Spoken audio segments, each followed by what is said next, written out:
ada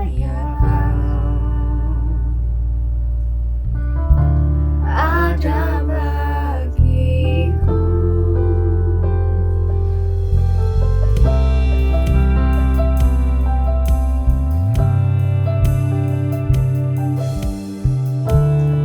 Sama-sama kita mau angkat pujian ini. Bapakku datang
kebaktian Universitas hari ini, kita mulai dengan melandaskan kasih dan anugerah Allah Bapa yang telah dinyatakan dalam karya Allah Anak Yesus Kristus melalui persekutuan dengan Allah Roh Kudus.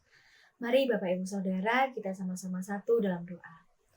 Bapa dalam kerajaan surga, kami bersyukur ya Tuhan kalau hari ini kami boleh bertemu kembali dalam kebaktian Universitas Tuhan. Bersyukur kalau di tengah-tengah kesibukan kami boleh berkomitmen untuk datang menyembah dalam Tuhan hari ini ya Tuhan.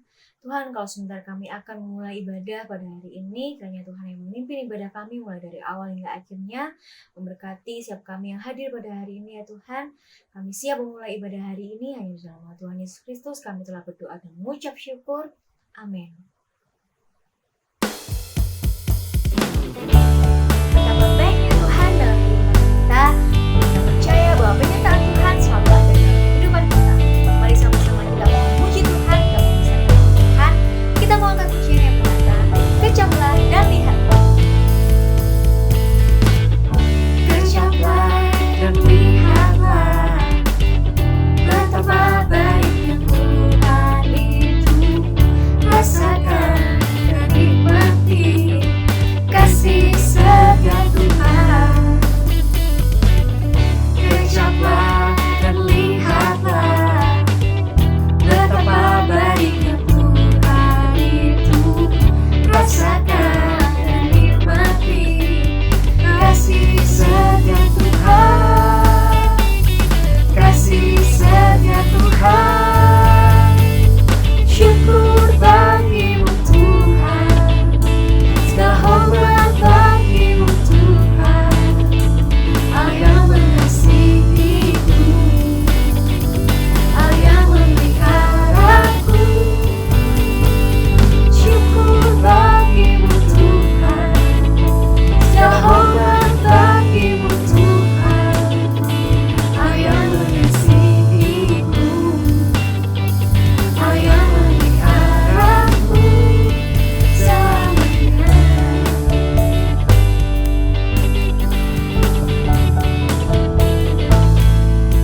Shalom rekan-rekan yang dikasihi Tuhan.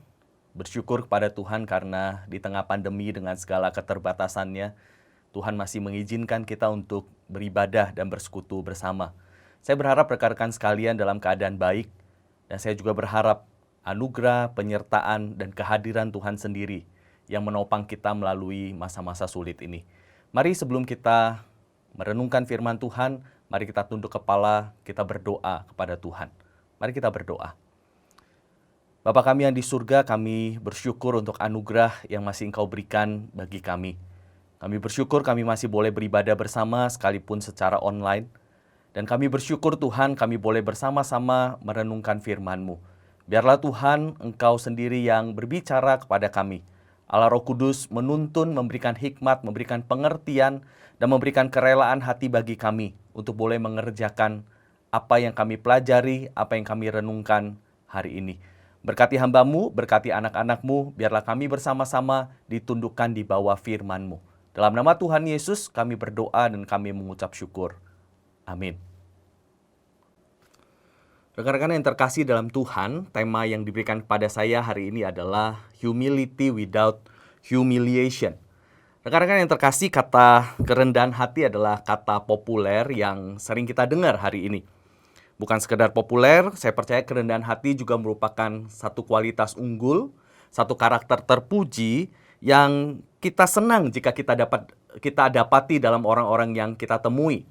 Selain itu, kerendahan hati adalah karakter dari Tuhan sendiri. Karena itu juga menjadi karakter yang kita rindu jumpai dalam anak-anak Tuhan. Namun sekalipun kata ini populer, kerendahan hati seringkali tidak dipahami dengan benar, tidak dipahami dengan utuh, dan tidak dipahami secara alkitabiah. Pemahaman yang paling umum yang dimiliki banyak orang tentang kerendahan hati adalah bahwa kerendahan hati itu adalah lawan dari kesombongan dan keangkuhan. Kerendahan hati adalah lawan dari memandang tinggi diri, menilai diri terlalu tinggi, dan lawan dari merendahkan orang lain. Karena kerendahan hati merupakan lawan dari kesombongan, maka seringkali kerendahan hati itu juga langsung disamakan dengan tindakan merendah-rendahkan diri, menjelek-jelekkan diri, serta usaha untuk menjadikan diri bukan apa-apa dan bukan siapa-siapa. Kerendahan hati tentu saja bukan tindakan memandang rendah diri, apalagi memiliki nilai yang rendah terhadap diri. Itulah sebabnya C.S. Lewis dalam bukunya Mere Christianity berkata bahwa orang-orang yang rendah hati bukanlah orang yang akan terus-menerus berusaha untuk meyakinkan orang bahwa dirinya rendah hati. Bukan orang yang terus-menerus berusaha untuk meyakinkan orang lain bahwa dirinya bukan apa-apa dan bukan siapa-siapa. Menurut C.S. Lewis, orang-orang yang demikian justru adalah orang-orang yang mungkin begitu terobsesi dengan dirinya sendiri sehingga berusaha untuk terus menarik perhatian banyak orang kepada dirinya, bahkan dengan cara terus-menerus mengaku bahwa dirinya bukan apa-apa dan bukan siapa-siapa. Menurut C.S. Lewis, dalam bukunya itu, the real essence of humility is not about thinking more of yourself or thinking less of yourself. Menurut C.S. Lewis, kerendahan hati yang sebenarnya tidak berbicara soal memandang diri lebih daripada seharusnya atau memandang diri kurang dari seharusnya. Saudaraku, jika kerendahan hati bukan memandang diri lebih daripada seharusnya dan juga bukan memandang diri kurang dari seharusnya, bukan memandang tinggi diri dan bukan menjelek-jelekan diri, apa sih yang sebenarnya dimaksud dengan kerendahan hati?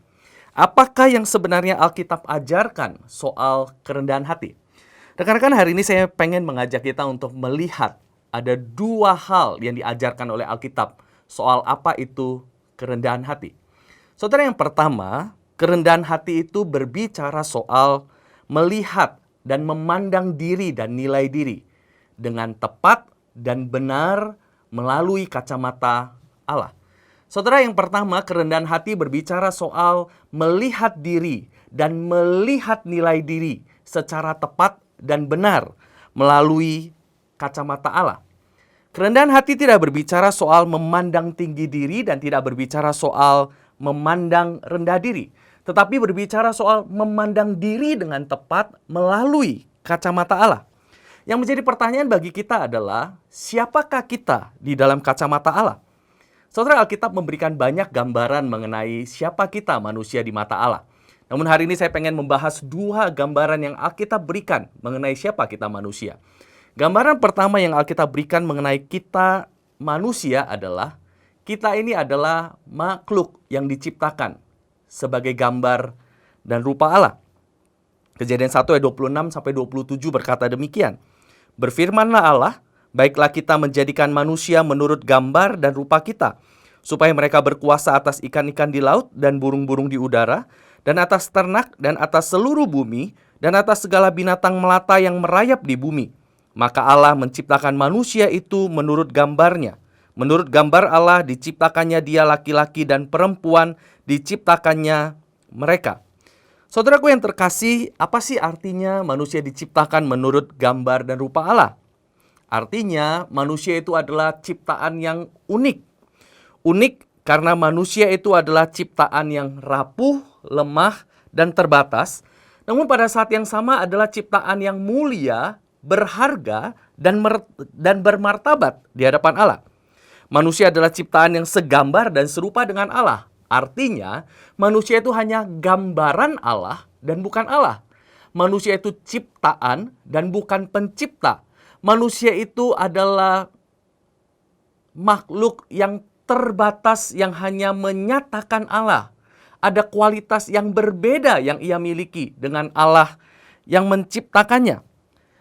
Itulah sebabnya, saudaraku, Allah menciptakan manusia itu dari debu tanah. Bahan yang rapuh, bahan yang biasa, bahan yang fana, bahan yang mudah rusak. Itulah sebabnya juga Allah menciptakan manusia dan menghembuskan nafas kehidupan kepada manusia itu. Yang berarti bahwa dalam seluruh keberadaannya, manusia itu perlu bergantung kepada Allah yang adalah sumber hidupnya. Saudaraku, tentu saja keberadaan manusia yang rapuh, lemah, dan terbatas tidak berarti bahwa manusia itu tidak memiliki kelebihan, kekuatan, dan kreativitas. Manusia punya semua itu, tapi mau seberapa besar pun kekuatan, kemampuan, dan kreativitasnya dibandingkan dengan Allah, apa yang dimiliki manusia sama sekali tidak ada artinya. Karena itu, rekan-rekan, manusia sebagai gambar dan rupa Allah, pertama-tama berbicara soal kita adalah makhluk yang lemah, rapuh, terbatas, dan perlu bergantung penuh kepada Allah. Namun bukan sekadar itu. Manusia sebagai makhluk ciptaan yang segambar dan serupa dengan Allah juga berbicara soal keistimewaan. Ada nilai, ada keunikan, ada keberhargaan yang Tuhan taruh karena di dalamnya Tuhan menjadikan kita manusia sebagai wakil, sebagai representasi dari Allah yang berkuasa, Allah pencipta alam semesta, Allah yang sempurna, Allah yang kekal itu. Artinya bahwa Allah menanamkan nilai intrinsik, keberhargaan ke dalam diri setiap manusia. Saudaraku, keberhargaan manusia tidak bergantung pada bagaimana rupanya, bagaimana kemampuannya, bagaimana keterampilannya, tetapi keberhargaan manusia terletak pada Allah yang menciptakannya dan Allah yang sedang diwakili dan direpresentasikan olehnya. Karena itu saudaraku, ketika Alkitab berbicara soal manusia sebagai gambar dan rupa Allah, Alkitab sedang berbicara soal manusia itu memiliki nilai, memiliki keberhargaan yang diberikan kepadanya, bukan keberhargaan yang diperoleh melalui perjuangan. The worthiness of man is given, not achieved, rekan-rekan. Saudaraku, keberhargaan manusia itu bukan hasil perjuangan, bukan hasil pengakuan orang lain, tapi keberhargaan manusia itu diberikan oleh Allah yang menciptakannya dan dibuktikan di dalam penebusan yang dikerjakan oleh Kristus dengan memberikan nyawanya sendiri. Itulah sebabnya Mazmur 8 ayat 4-5 berkata demikian. Jika aku melihat langitmu, buatan jarimu, bulan dan bintang yang kau tempatkan, apakah manusia sehingga engkau mengingatnya? Apakah anak manusia sehingga engkau mengindahkannya? Namun engkau telah membuatnya hampir sama seperti Allah dan telah memahkotainya dengan kemuliaan dan hormat. Rekan-rekan yang terkasih, di mata Allah, manusia adalah ciptaan yang unik, yang rapuh, lemah, dan terbatas. Namun pada saat yang sama diberi nilai, martabat, dan kemuliaan oleh Allah sebagai representasi dirinya di tengah dunia ini. Karena itu konsekuensinya seperti ini, rekan-rekan. Orang yang rendah hati adalah orang yang sadar akan keberadaan dirinya sebagai ciptaan, bukan Allah. Kesadaran akan dirinya sebagai makhluk yang rapuh dan perlu terus bergantung kepada Allah. Orang yang rendah hati sadar akan keperluannya untuk tunduk kepada Allah. Orang yang rendah hati sadar bahwa kekuatan, pengharapan, dan masa depannya tidak bergantung kepada dirinya, tapi bergantung kepada Allahnya. Orang yang angkuh dan orang yang sombong adalah orang yang mengeliminasi dan menyangkal keberadaan Allah. Merasa tidak memerlukan Allah dan dapat hidup mandiri tanpa Allah. Orang-orang yang angkuh adalah orang yang menempatkan dirinya sebagai tuan atas hidupnya sendiri.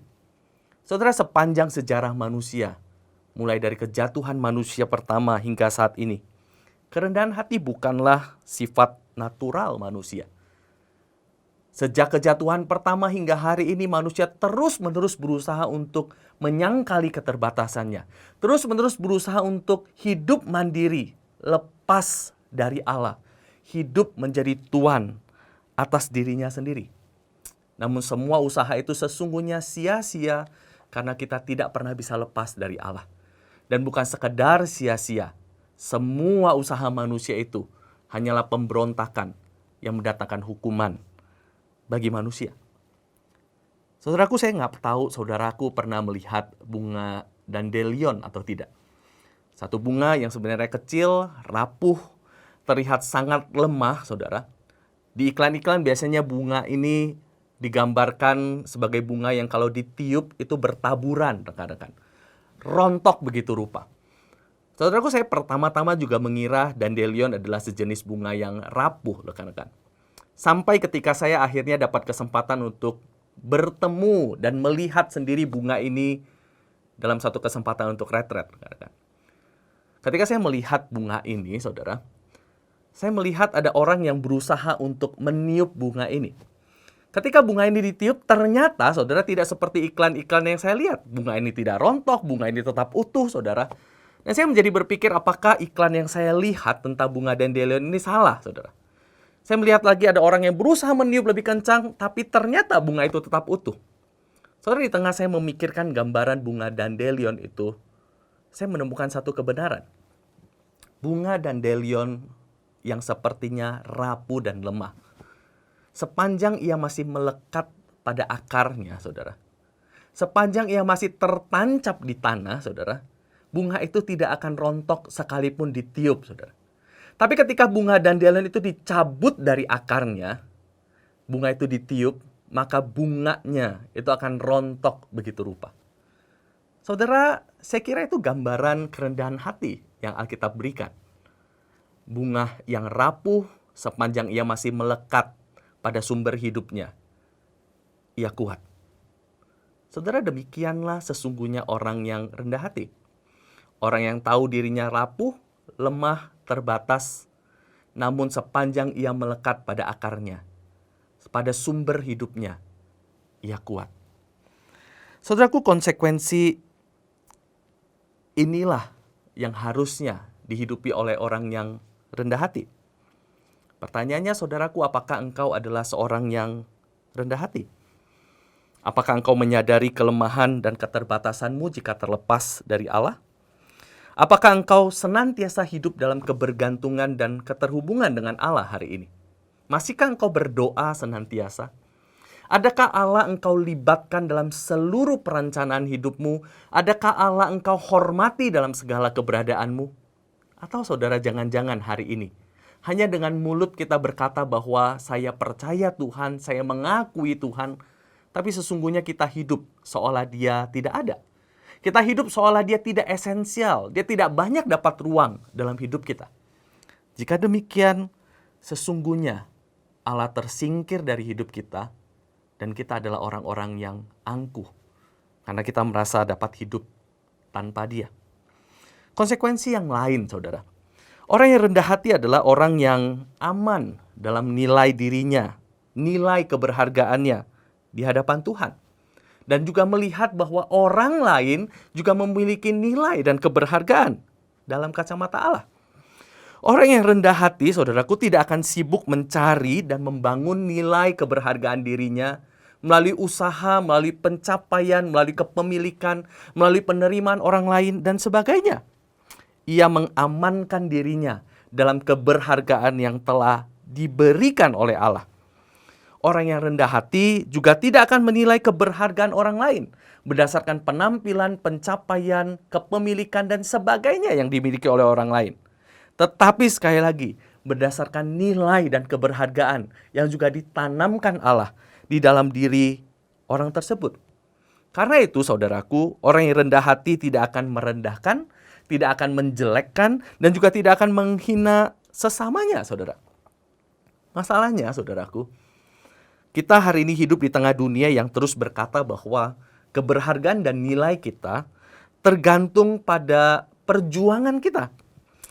Kita hidup di tengah dunia yang berkata bahwa keberhargaan kita tergantung pada berapa banyak materi yang kita miliki, berapa banyak pencapaian yang kita bisa dapatkan, bagaimana penampilan kita, bagaimana fashion terbaru yang kita pakai, mobil apa yang kita bawa, pendidikan apa yang kita punya, berapa banyak followers yang kita punya, dan sebagainya. Dunia mengajarkan kita untuk membuang keberhargaan yang diberikan Allah dan membangun keberhargaan versi kita sendiri. Dan keberhargaan yang seperti ini, keberhargaan yang didasarkan pada perjuangan kita, sesungguhnya adalah penghargaan dan keberhargaan yang sia-sia, yang rapuh, rekan-rekan. Dunia juga mengajarkan kita untuk menilai orang lain menurut standar semua yang di atas tadi. Kita menilai keberhargaan orang lain berdasarkan penampilannya, berdasarkan strata sosialnya, berdasarkan warna kulitnya. Itulah sebabnya rekan-rekan hari ini saya kira tidak sulit bagi kita untuk menemukan betapa banyak pembulian, betapa banyak tindakan rasisme, berapa banyak tindakan membinatang-binatangkan orang. Karena apa? Kita lupa ada keberhargaan yang Tuhan taruh di dalam diri manusia. Saudaraku, bagaimana dengan engkau? Apakah yang menjadi fondasi keberhargaanmu hari ini? Apakah engkau aman di dalam nilai yang sudah Tuhan taruh di dalam dirimu sebagai ciptaan yang istimewa yang dikasihi Dia? Atau sehari ini engkau sedang mencari berbagai cara untuk menambah keberhargaan dirimu? Saudaraku, apakah engkau melihat orang lain juga sebagai makhluk yang berharga, yang adalah gambar dan representasi Allah di tengah dunia ini, sehingga engkau menghargai dia dan menghormati dia karena nilai yang Tuhan taruh di dalam dirinya? Saudara, gambaran lain yang Allah berikan soal manusia adalah bahwa manusia itu adalah pendosa. Orang-orang yang memberontak dari Allah, orang-orang yang melawan Allah, orang-orang yang ada di tengah murka dan penghukuman Allah. Namun sekaligus adalah orang-orang yang juga mendapatkan belas kasihan dan karunia pengampunan Allah melalui karya penebusan Kristus di kayu salib. Hal ini berarti bahwa dengan gambaran ini tidak ada satu orang pun manusia yang benar. Tidak ada satu pun manusia yang saleh. Semuanya sudah memberontak, semuanya sudah berdosa, semuanya ada di bawah hukuman dan murka Allah, dan semuanya harus mati dan binasa. Bukan hanya itu, tidak ada apapun yang dapat dilakukan manusia untuk mengubah keadaan itu. Tidak ada satupun orang yang cukup saleh, tidak ada satupun orang yang cukup baik dan cukup benar untuk keluar dari semua keadaan ini. Semuanya sudah berdosa. Namun kabar baiknya adalah manusia yang harusnya dihukum, harusnya dibinasakan itu diampuni oleh Allah. Dan murka yang harusnya ditanggung oleh manusia, ditanggungkan kepada Kristus di atas kayu salib. Karena itu hidup manusia pendosa itu, hidup yang harusnya binasa, sekarang menjadi hidup yang semata-mata karena karunia Allah. Konsekuensinya apa, saudaraku? Gambaran ini memberikan konsekuensi bahwa orang yang rendah hati adalah orang yang sadar siapa dirinya di hadapan Allah. Ia sadar ia bobrok, ia sadar ia miskin, ia sadar ia bobrok, ia sadar tidak ada apapun yang ia bisa banggakan, tidak ada apapun yang ia bisa tunjukkan di hadapan Allah. Ia hanya pendosa yang dimurkai, namun mendapatkan kasih karunia. Karena itu ia hanya bisa memohon belas kasihan di hadapan Tuhan, sama seperti pemungut cukai yang berdoa di hadapan Tuhan. Dia tidak berani memandang Tuhan dan ia hanya memukul-mukul dirinya dan berkata, "Kasihanilah aku, orang yang berdosa ini." Saudaraku, orang yang rendah hati adalah orang yang tahu bahwa di hadapan Allah ia adalah orang yang dibenarkan, bukan orang yang benar. Ia dibenarkan oleh karena karunia Allah, bukan karena kesalehannya sendiri. Karena itu orang yang rendah hati tidak akan pernah merasa dirinya benar, tidak akan merasa dirinya bahkan lebih benar, lebih saleh daripada kebanyakan orang. Karena itu orang yang rendah hati tidak akan menempatkan dirinya sebagai hakim atas orang lain. Sebaliknya, ia akan menempatkan dirinya sebagai rekan seperjalanan bagi pendosa lainnya dalam perjalanan mengiring Tuhan yang telah beranugerah kepada dia. Saudara, orang yang rendah hati adalah orang yang sadar bahwa hidupnya adalah anugerah. Karena itu, ia akan menjadi orang yang mengabdikan seluruh keberadaannya kepada Tuhan yang sudah memberikan hidup bagi dia. Pertanyaannya, bagaimana dengan engkau? Saudaraku, apakah engkau dan saya cukup rendah hati? Apakah kita makin hari makin berjalan di tengah dunia ini, kita makin menyadari betapa bobroknya diri kita, betapa miskin dan bangkrutnya diri kita, sehingga kita memerlukan anugerah Tuhan, sehingga makin hari kita makin terpesona, makin terkagum dengan betapa limpahnya anugerah yang Tuhan berikan kepada kita yang berdosa ini? Atau makin hari, saudaraku, justru kita makin merasa kita cukup baik, kita cukup oke, kita cukup saleh, setidaknya lebih saleh daripada banyak orang. Sehingga kita mulai menghakimi orang, kita mulai merasa jijik dengan orang-orang yang sedang berdosa, dan kita lupa bahwa kita pun pendosa. Saudaraku, adakah hari ini hidup kita mengalirkan anugerah yang sudah engkau dan saya terima? Saudara, sepanjang kita tidak cukup rendah hati, kita tidak akan pernah menjadi orang-orang yang mengalirkan anugerah bagi orang lain. Sepanjang kita tidak cukup rendah hati, kita tidak akan pernah mengampuni orang lain. Kita tidak akan pernah merangkul dan berjalan bersama dengan orang-orang yang gagal. Pertanyaannya, apakah engkau dan saya rendah hati? Saudaraku, sampai sejauh ini kita belajar satu hal. Kerendahan hati menurut Alkitab adalah hidup menurut nilai yang diberikan Allah bagi kita. Kita ini makhluk yang unik, lemah dan rapuh, namun berharga di mata Allah. Kita ini adalah makhluk pendosa, namun dikasihi oleh Allah. Sepanjang kita hidup menurut dan berpadanan dengan nilai ini, kita orang rendah hati. Dan yang kedua dan yang terakhir yang diajarkan Alkitab soal kerendahan hati. Alkitab berbicara bahwa kerendahan hati itu adalah sebuah sikap self-forgetfulness, rekan-rekan. Kerendahan hati berarti sikap melupakan diri sendiri. Mematikan diri sendiri hingga kita sedikit atau bahkan tidak memikirkan lagi tentang diri kita.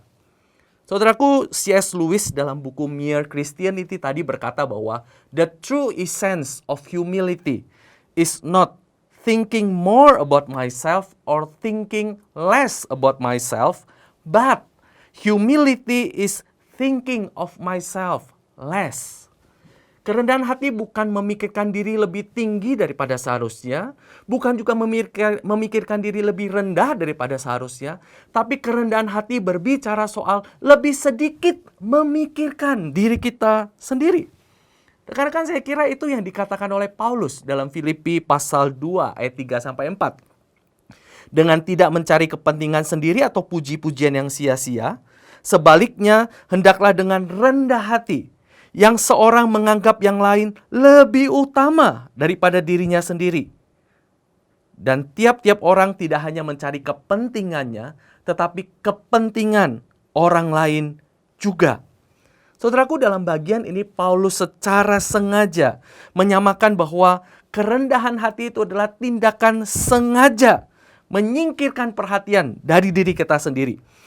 Tindakan sengaja menyingkirkan diri dari pusat perhatian. Kerendahan hati berarti tindakan sengaja untuk melupakan diri kita dan segala kepentingannya yang kemudian diikuti dengan tindakan sengaja menempatkan orang lain, kepentingannya, kesenangannya, kebaikannya pada posisi yang lebih utama. Kerendahan hati sama dengan menyingkirkan dan melupakan diri untuk mengutamakan dan melayani orang lain. Saudaraku yang terkasih, saya kira ini adalah satu sikap, satu sifat, satu karakter yang amat sangat sulit. Sebagai manusia, engkau dan saya sudah terbiasa untuk menjadikan diri kita dengan segala kepentingan kita sebagai prioritas yang utama. Sebagai manusia, kita sudah terbiasa untuk mengorbankan kepentingan orang lain. Sebagai manusia, kita sudah terbiasa menghubungkan segala sesuatu dengan diri kita sendiri. Sebagai manusia, kita sudah terbiasa membandingkan diri kita dengan orang lain untuk merasa diri kita lebih baik, membandingkan diri kita dengan orang lain untuk membuat kita iri dan pengen memiliki apa yang orang lain miliki. Sebagai manusia, kita sudah terbiasa untuk menghubungkan segala sesuatu dengan diri kita. Kita melakukan segala sesuatu sering kali untuk mendapatkan pujian, penerimaan, perhatian. Kita sering kali terganggu dengan kritik. Kita sering kali terganggu dengan penolakan orang lain dan menganggapnya sebagai penolakan terhadap diri kita sendiri. Saudaraku, kita sudah terlalu terbiasa untuk memikirkan segala sesuatu dari untung dan ruginya terhadap diri kita sendiri. Dan inilah masalahnya, rekan-rekan. Sikap tidak self-forgetful, sikap terus-menerus tidak lupa sama diri kita sendiri, itu yang menjadikan kita tidak pernah bisa hidup bersama dengan orang lain. Itulah yang menjadi akar dari berbagai pertikaian, akar dari berbagai perpecahan. Karena apa? Karena semua orang mencari untuk dirinya sendiri. Dan itulah yang terjadi di jemaat Filipi. Itulah yang membuat Paulus berkata bahwa solusi yang diperlukan jemaat Filipi adalah sama-sama merendahkan diri, sama-sama melupakan diri, sama-sama menempatkan orang lain lebih utama daripada dirinya sendiri. Supaya apa? Jemaat bisa hidup di dalam kesatuan. Namun bukan hanya sekedar ngomong soal supaya jemaat bisa bersatu, saudaraku. Sikap self-forgetfulness ini adalah sebuah sikap yang penting karena apa? Tanpa self-forgetfulness, kita tidak pernah benar-benar bisa melayani. Tanpa self-forgetfulness, kita tidak bisa melayani untuk melayani. Tanpa self-forgetfulness, kita hanya akan memanfaatkan pelayanan untuk mendapatkan bagi diri kita sendiri. Kita akan memanfaatkan pelayanan untuk membangun kredibilitas kita sendiri. Kita memanfaatkan pelayanan untuk keuntungan kita sendiri. Kita tidak akan pernah melayani untuk membangun orang lain. Saudara, tanpa self-forgetfulness, kita tidak akan pernah memberi tanpa pamrih. Kita tidak akan pernah mengorbankan diri. Tanpa self-forgetfulness, sesungguhnya kita tidak akan pernah bisa melayani, rekan-rekan. Kita tidak bersedia jadwal kita diganggu, kita tidak bersedia mengampuni, kita tidak bersedia memberi lebih daripada apa yang seharusnya. Karena apa? Karena kita masih terus memikirkan dan mengutamakan diri kita sendiri. Karena saudaraku, tepatlah saya kira ketika Paulus berkata bahwa kerendahan hati itu sama dengan self-forgetfulness. Dan sampai saat ini saya kira salah satu yang menjadi pertanyaan kita adalah, gimana caranya saya bisa jadi orang yang rendah hati? Gimana caranya saya yang sudah sebegitu terikatnya sama diri saya sendiri bisa melupakan diri saya dan menempatkan orang lain lebih penting? Saudaraku, di kitab Filipi yang sama, di pasal 2 ini, saudara, Paulus berkata bahwa bagaimana caranya seorang bisa rendah hati dan menempatkan orang lain lebih utama daripada dirinya sendiri. Di ayat pertama Paulus berkata begini, karena di dalam Kristus ada nasihat, ada penghiburan, ada kasih, ada persekutuan roh, ada kasih mesra dan belas kasihan, dan selanjutnya. Saudara, saya pengen kita perhatikan kata karena di dalam Tuhan, karena di dalam Kristus. Saudara, kunci dari memiliki kerendahan hati atau self-forgetfulness itu adalah karena di dalam Tuhan. Saudara, ini bukan soal seberapa kita berusaha. Ini bukan soal seberapa kita berjuang. Ini soal di dalam Tuhan. Saudara, kerendahan hati adalah buah dari hidup di dalam persekutuan dengan Kristus. Buah dari kita melekat kepada Kristus yang rendah hati.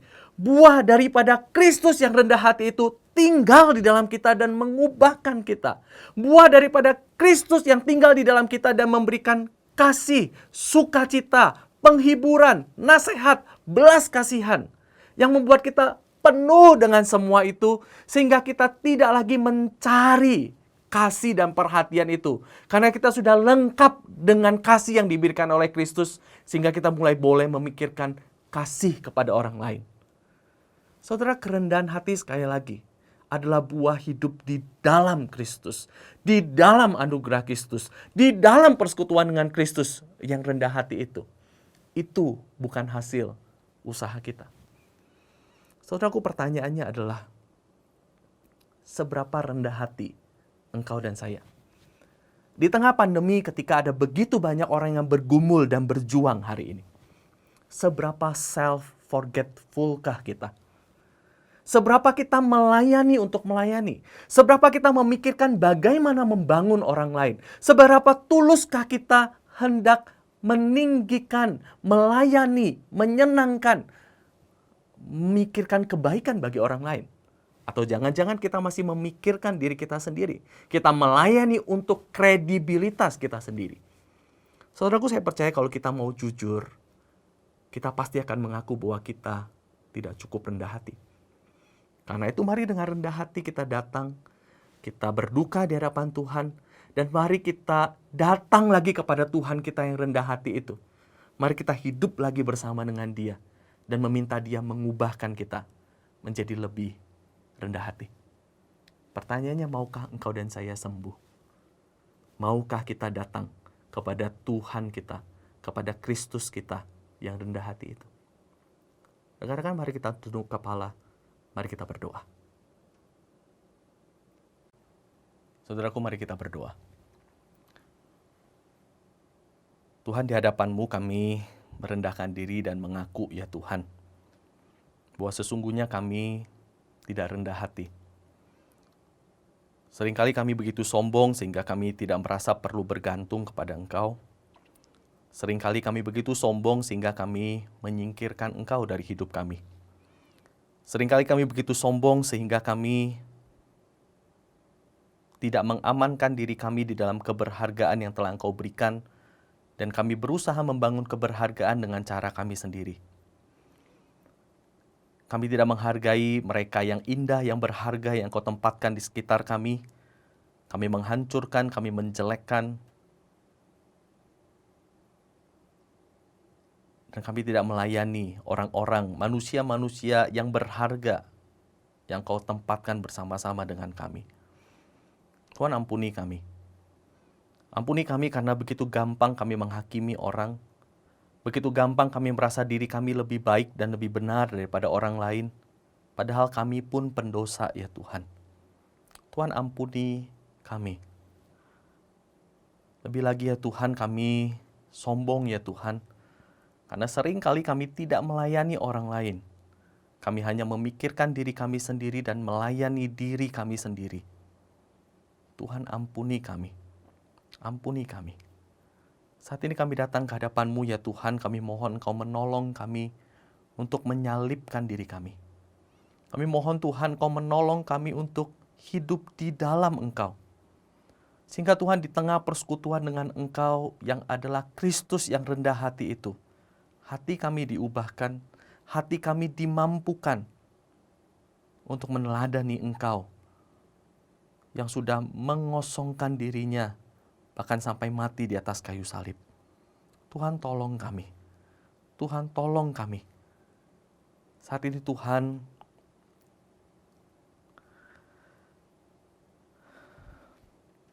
kami mohon Kau mengampuni kami. Kami mohon Tuhan Kau juga bersedia membentuk kami. Di tengah dunia yang makin tidak mengerti dan tidak tahu apa itu kerendahan hati, biarlah anak-anak Tuhan boleh bangkit dan menyatakan Engkau, Tuhan kami yang rendah hati. Terima kasih Tuhan. Dalam nama Tuhan Yesus kami berdoa dan kami bersyukur. Rekan-rekan yang terkasih daripada dalam Tuhan, mari arahkan hati kita kepada Kristus, kepada Tuhan kita yang rendah hati, yang telah menyerahkan segala-galanya bagi kita. Dan terimalah berkat daripada Tuhan. Kiranya kasih karunia daripada Tuhan kita, Yesus Kristus, cinta kasih dari Allah Bapa, penyertaan dan kekuatan yang datangnya dari Roh Kudus, menyertai kita mulai dari hari ini sampai selama-lamanya. Amin.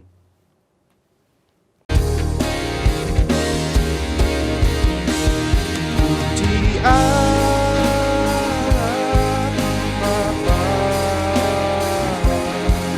puji Allah Putra, puji Allah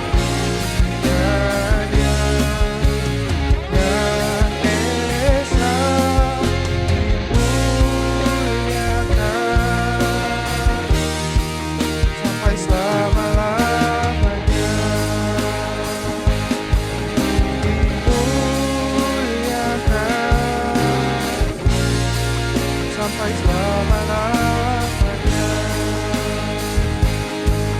dimuliakan sampai selama-lamanya.